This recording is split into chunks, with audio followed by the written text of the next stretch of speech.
अस्सलाम वालेकुम dear students, मेरा नाम है अब्दुर्रहमान और आज हम इन पेज में लेसन नंबर 9 देखेंगे। आज के लेसन में हम फाइल मेन्यू पे काम करेंगे, तो चलिए स्टार्ट करते हैं। उसके लिए इन पेज को ओपन करेंगे, फाइल मेन्यू में देखते हैं। सबसे पहले फाइल मेन्यू में न्यू पे क्लिक करेंगे। इसकी शॉर्ट कमांड होती है Ctrl+N। तो ये नई डॉक्यूमेंट ओपन करने के लिए मेन्यू ओपन हो जाता है।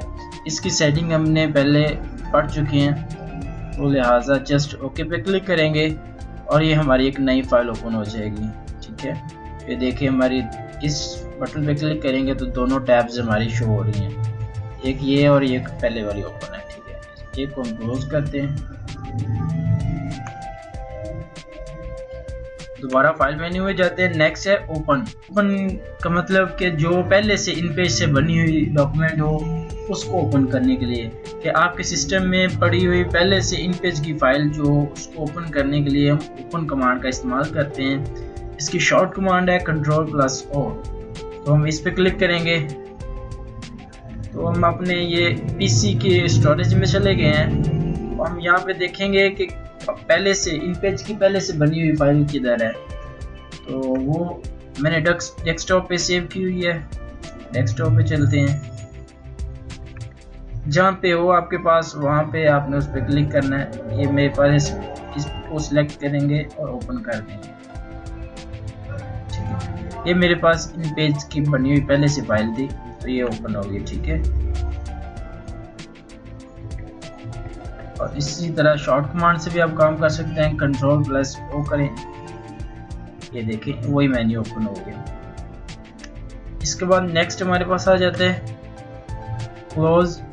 तो Ctrl+F4 इसकी शॉर्ट कमांड है।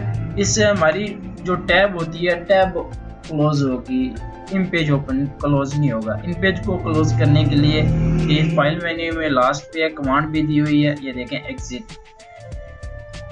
क्लोज पे क्लिक करेंगे तो हमारी ये टैब ओपन होगी, ये वाली टैब जो है ना, यहाँ से हम इस पे क्लिक करते हैं क्लोज पे। तो ये देखें जो वो पहले वाली हमारी टैब थी वो ऊपर क्लोज हो गई है। नेक्स्ट इसी तरह इसकी शॉर्ट कमांड इस्तेमाल करेंगे, Ctrl+F4 भी करेंगे तो भी जो टैब क्लोज हो जाएगी। उसके बाद हमारे पास है सेव। जाहिर सी बात है, किसी भी सॉफ्टवेयर में काम कर रहे हैं आप, तो जो आपने काम किया हुआ है उसको सेव करने की ज़रूरत तो लाजमी होती है। तो इसलिए हर सॉफ्टवेयर में सेव की ऑप्शन होती है। सेव कमांड का मतलब होता है आपका कोई भी बना हुआ डॉक्यूमेंट्स जो है उसको सेव करने के लिए, आपको किए हुए काम को स्टोरेज की मेमोरी में, सिस्टम की मेमोरी में महफूज करने के लिए, ताकि बावक्त ज़रूरत बाद में आप उसको ओपन करके उसमें एडिटिंग वगैरह या चेंजिंग वगैरह कर लें, या प्रीव्यू वगैरह आप चेक कर सकें। तो हम इसमें अब टाइप करते हैं हम पाकिस्तान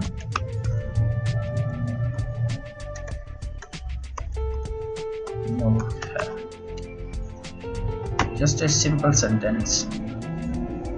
फाइल में जाएंगे, सेव पे क्लिक करेंगे। ये डायलॉग बॉक्स ओपन हो गया कि आप कहाँ पे सेव करना चाह रहे हैं। यहाँ पे हम पाथ सेलेक्ट करेंगे, ये आपके पीसी में चला जाएगा, ये स्टोरेज वगैरह में। पार्टीशन सेलेक्ट करें जिसमें करना है, आपने डेस्कटॉप पे करना है, डेस्कटॉप पे क्लिक करते हैं। तो यहाँ पे हम इसको नाम दे देते हैं पाकिस्तान फाइल। ठीक है, इसको अब टेम्पलेट में आप सेव करना चाह रहे टेम्पलेट में कर लें, इन पेज में करना चाह रहे इन पेज में कर लें। टेम्पलेट में होता है कि अगर आपके ने अपनी फाइल में पिक्चर्स वगैरह ऐड की हुई हैं तो टेम्पलेट में वो पिक्चर्स सेपरेट भी आपके स्टोरेज में सेव हो जाती हैं और एक इन पेज की फाइल की सूरत में भी सेव हो जाती हैं। इन पेज पे रख के इसको सेव करेंगे। डेस्कटॉप पे जाएंगे, ये देखें हमारे पास ये फाइल बन गई है पाकिस्तान फाइल के नाम से। ठीक है, इसी तरह नेक्स्ट हम जाएंगे दोबारा। सेव के नीचे कमांड है सेव एज। सेव और सेव एज में डिफरेंट क्या है ये पढ़ लेते हैं।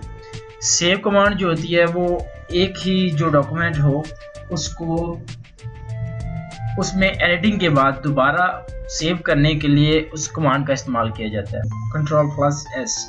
इस कमांड की मदद से एक फाइल एक ही नाम से सेव हो सकती है और एक ही पाथ पे सेव हो सकती है। हम उसी फाइल को किसी दूसरी पाथ में या दूसरे नाम से सेव नहीं कर सकते, जबकि सेव एज में एक ही फाइल को विदाउट एडिटिंग या विदाउट एनी चेंजिंग फाइल को एक ही नाम से एक से ज़्यादा पाथ और एक से ज़्यादा नाम से हम इसको सेव कर सकते हैं। जैसा कि हम सेव एज पे क्लिक करते हैं, देखें कि हमने इसमें अभी चेंजिंग कुछ भी नहीं की है, ठीक है।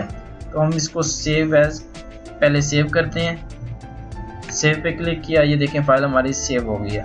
अब दोबारा फाइल मेन्यू में जाते हैं तो इसने कोई डायलॉग बॉक्स ओपन नहीं किया कि आप अपना पाथ चेंज कर दें या नेम चेंज करना हो फाइल का। अब हम सेव एज पे क्लिक करते हैं, फिर देखें विदाउट एनी चेंजिंग, ये इसने डायलॉग बॉक्स ओपन कर दिया है। हम यहाँ से पाथ भी चेंज कर सकते हैं, ये देखिए कोई भी स्टोरेज जो है ना पाथ हम सेलेक्ट कर सकते हैं, डाउनलोड वगैरह लाइब्रेरी में, पार्टीशन में, किसी को भी सिलेक्ट करके फिर दोबारा यहाँ से हम नाम भी चेंज कर सकते हैं, ठीक है। मैं यहाँ पे इसका डेस्कटॉप पे रखते हुए इसका नाम मैं पाकिस्तान 1 के नाम से कर देता हूँ, सेव करता हूँ। ये देखिए हमारी फाइल सेव हो गई, डेस्कटॉप पे जाते हैं, ये देखें ये पाकिस्तान 1 के नाम से सेकंड फाइल सेव हो गई है, ठीक है। इसी तरह हम दोबारा इन पेज में जाते हैं, नेक्स्ट देखते हैं। नेक्स्ट हमारे पास है कलेक्ट फॉर आउटपुट, इस पे क्लिक करते हैं। ये देखें इसमें वही डॉक्यूमेंट्स वाले ऑप्शन आपको चेक करवाते हैं कि इसमें जो तस्वीरें हैं, तस्वीरें हम कैसे अलग-अलग से सेव कर सकते हैं, ठीक है।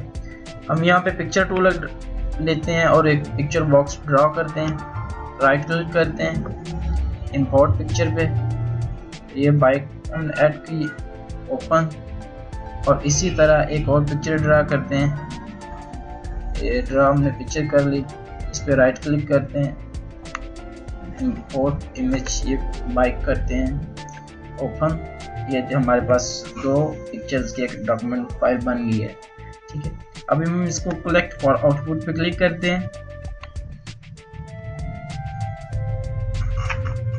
इसको 001 का नाम दे देते हैं, सेव करते हैं डेस्कटॉप पे।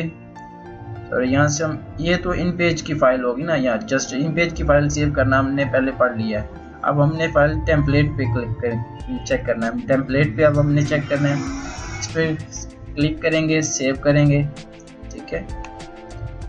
ये मेरे लैपटॉप का ऑपरेटिंग सिस्टम का प्रॉब्लम है, तो जिस वजह से ये इसने सेव नहीं किया, सेव हो जाता है और उसी फिर फाइल को ओपन करके Ctrl+O करेंगे हम, ठीक है। Ctrl+O करके ये देखें जैसा कि ये अभी सेव हो गई है, तो इसी पे हम क्लिक करेंगे और ओपन करेंगे, ओपन हो जाएगी। इसमें होता ये है कि आपके डेस्कटॉप पे जैसा कि ये देखें ये एक फ़ाइल बन गई है, इसी तरह फाइल होगी और इसी के साथ जो इस फाइल के अंदर पिक्चर्स ऐड आपने की हुई हैं वो साथ में शो हो जाएंगी, जो कि विंडो व्यूवर्स में, सॉरी फोटो व्यूवर में ओपन हो सकती हैं, ठीक है। नेक्स्ट हम देखते हैं, नेक्स्ट हमारे पास क्या है, फाइल मेन्यू में place import picture. Import picture वही मेथड है जो हमने इस पर राइट क्लिक करके किया है, ये हम इसको डिलीट करते हैं। ये देखिए ये हमारे पास पिक्चर बॉक्स ड्रॉ किया हुआ, तो फाइल मेन्यू में जाके इंपोर्ट पिक्चर पे क्लिक करेंगे तो वो देखें वही डायलॉग बॉक्स ओपन हो गया। तो यहाँ से हम कोई भी पिक्चर जो है ऐड कर सकते हैं, ये पिक्चर सेलेक्ट करते हैं और ओपन, ये देखें ये पिक्चर आ गई। अब ये पिक्चर टूल बॉक्स जो है इसकी प्रॉपर्टी बार हमने पढ़ी हुई है, पिक्चर की एडजस्टमेंट वगैरह हमने पढ़ी हुई है, ठीक है। फाइल मेन्यू में जाते हैं, नेक्स्ट देखते हैं, नेक्स्ट है एक्सपोर्ट पेज। एक्सपोर्ट पेज पे क्लिक करते हैं, इसमें हमारे पास दो तरह के ऑप्शन होती हैं, ब्राउज में जाएंगे, इसमें होती है EPS एक होती है, एक बिटमैप होती है। EPS होती है फाइल जो हम एडोब फोटोशॉप में ओपन कर सकते हैं, कोरल ड्रा वगैरह में ओपन करके एडिटिंग कर सकते हैं, ठीक है। और जो हमारे पास होती है बिटमैप फाइल, वो एक JPG की फॉर्मेट में बन जाती है, जो कि विंडो फोटो व्यूवर में हम ओपन कर सकते हैं। जैसा कि मैं इसको बिटमैप पे अभी सेव करता हूँ, डेस्कटॉप पे करता हूँ, 1 के नाम से कर देता हूँ, सेव, ओके। डेस्कटॉप पे जाते हैं, ये देखें ये 1 के नाम से फाइल हो गई है, फाइल सेव होगी। और ये देखें ये फोटो व्यूवर में ओपन हो गई है, ठीक है, एक फोटो की तरह बन गई है बिटमैप। नेक्स्ट देखते हैं।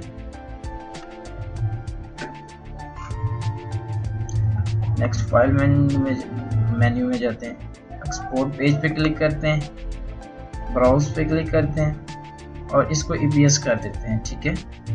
EPS करके मैं इसको नाम दे देता हूँ 1 का नाम दे के मैं इसको सेव करता हूँ, बल्कि 1 कर देते हैं ताकि आपको वाजिया से नज़र आ जाए सेपरेट। सेव करेंगे, ओके करेंगे, डेस्कटॉप पे जाएंगे, ये देखें ये EPS की फाइल बन गई है। इसका जो इसकी एक्सटेंशन होती है जो वो EPS होती है, ये अडोब में ओपन होगी, ये अडोब में ओपन हो रही है।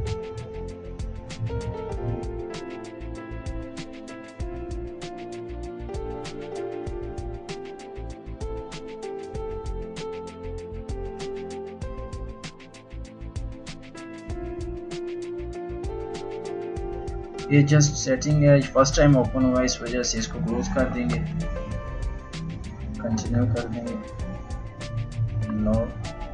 अब ये जो आपकी EPS की फाइल थी इसकी रेजोल्यूशन आपने क्या रखनी है, रेजोल्यूशन आप सेट करेंगे इसको, ठीक है। मैं इसकी 600 कर देता हूँ जो कि नॉर्मल चलती है। इसको CMYK करना है आपने, RGB कलर करना है, जिस तरह की आप प्रिंटिंग करना चाह रहे हैं उसी तरह की फाइल आपने सेलेक्ट कर लेनी है। मैं इसको RGB करता हूँ, नॉर्मली RGB इस्तेमाल होती है, ठीक है, ओके करता हूँ। तो ये देखें हमारे पास RGB की फाइल एक ओपन हो गई है। इसको जूम करते हैं, जूम करके मैं आपको दिखाता हूँ। तो ये हमारे पास चेक करें, ये एक हमारी फाइल अडोब में ओपन हो गई है, ठीक है। नेक्स्ट इसके बाद हमारे पास है प्रिंट पे क्लिक करेंगे तो ये हमारे पास प्रॉपर्टीज एक प्रिंट का मेन्यू ओपन हो जाएगा।